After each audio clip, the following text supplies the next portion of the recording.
Hai, saya Opa. Panggil saya Mak Opa.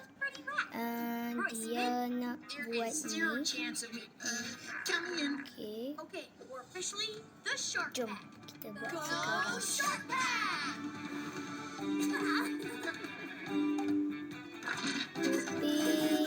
Ipin, bangun dah solat subuh.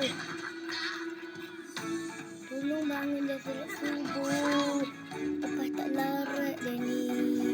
Upin, Ipin, bangun.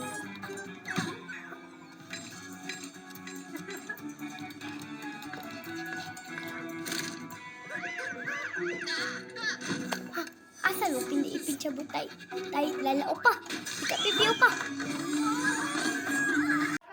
Aduh sakitnya kena cucuk. Baru je cucuk sekali dos.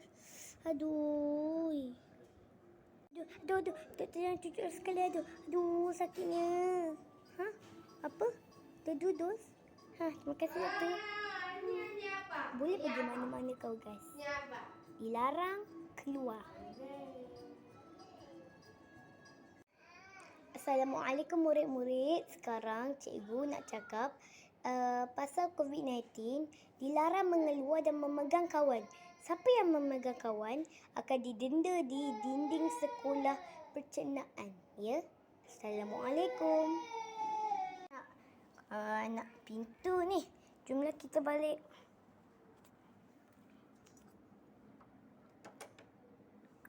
Iya, apa ini?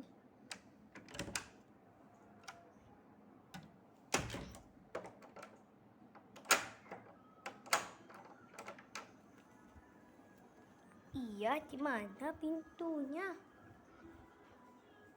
Mau cari jalan ya? Mana?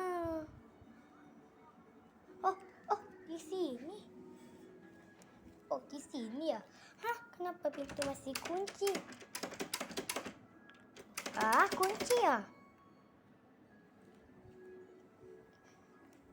Enggak mau. Kena balik kedai ya. Tak apa guys.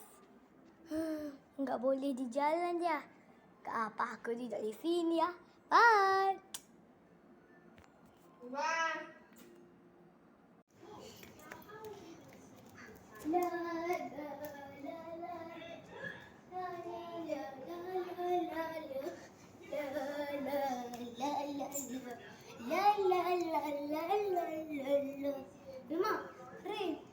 rain, go away. Come and that away.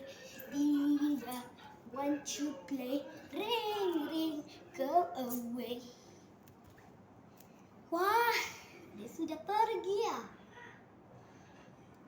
Rain, thank you so much because you gave me another day. When you play in the playground, rain, go away.